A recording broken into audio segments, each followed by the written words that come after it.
Hi, and welcome to the very first Leaderonomics Show episode for the year.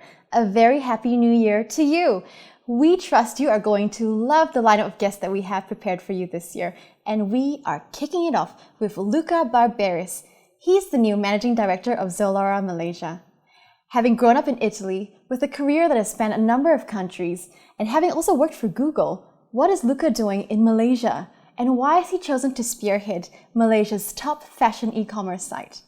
Let's cut to the interview to find out.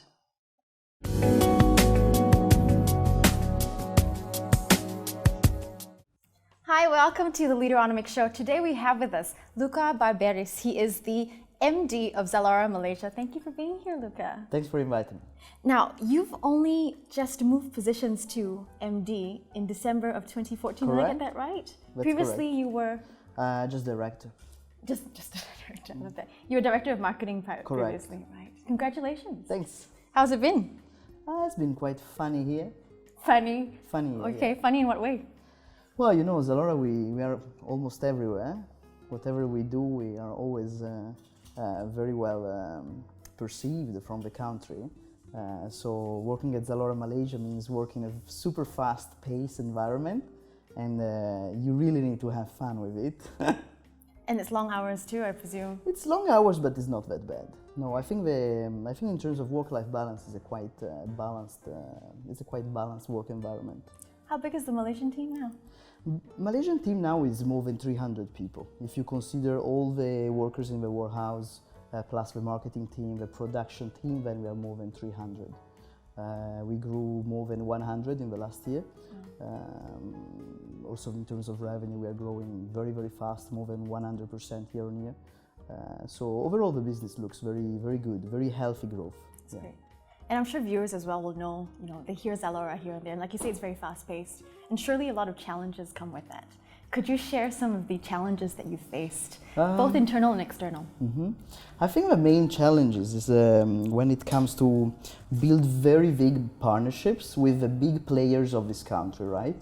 In Malaysia, we are very, very strong with when we work with partners like Samsung Malaysia or with DG, right? When you work with these partners, it always takes a bit of time to negotiate the right deals, but then in my opinion, is the best way we have to reach the Malaysians.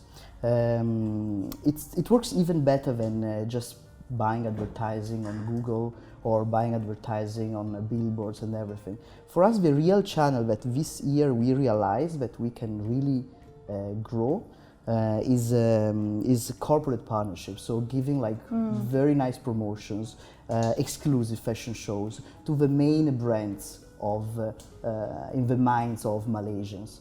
So this is what we realized that it was really working for us, and this was the main thing that I think we did right in this last year. Yeah, it's really capturing the circle of influence that other brands already have, I suppose. Yeah, right? exactly. Leveraging on the different brands of this country is what really proved to be successful for us. What about internally? You said you've just expanded exponentially. What have been the internal challenges? Internally, of course, the main challenges are to keep the growth balanced with the organization, because if you grow too fast, then you will have a warehouse maybe not delivering as fast as it should. Yeah, you will have your customer service being under stress.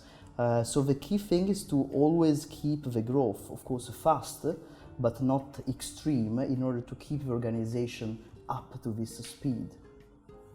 I want to find out more about actually your background, because you've studied economics, accounting, finance, law, basically all the key areas. You've done them all, right? You've not just done one, you've done all four.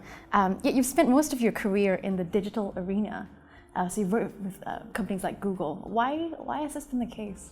In general, when I graduated, the thing that I thought about where to spend my next 5-10 years, and I really wanted to do something that I said, what will end up in the books of economic history, right? So let's do something that more or less it will be remembered as something important, regardless of how much money you can make. So I said, let's see this year to do something that will be kind of memorable, right? And looking around, I think there are mainly two big things that are happening in these years, and two main things that people will remember for these decades. And one is the internet, which has been growing unbelievably fast. in terms of adoption, in terms of the companies related to this industry and everything, since the end of the 1999. So now we're like almost 20 years of incredible growth. And the second thing is the globalization, right? So the world is very slowly becoming flat. The gap between developed countries and underdeveloped and emerging countries is getting closer. And I think that also these two things are interrelated, because at the end the world is getting globalization because of the internet. So the internet is getting the information flow freely, and this makes countries develop. So you just wanted to be part of something significant. Exactly. Like if you're going to have a career, have a significant one, right? Yes, exactly. So you see Luca Barberis in the history books of time. Well, I wouldn't say in the history books, but at least to be part of these two trends. That's why I chose to work in the internet, and in particular when I chose to move to Southeast Asia, which is one of the fastest growing economies on earth. So it's not only being in the internet, but it's also being these years in emerging economies. That's fantastic. I'm just going to pause you there. We're going to dig into so much of this after the break. So we've been here with Luca Barberis. He is from Zalora Malaysia. We'll be right back after this short break.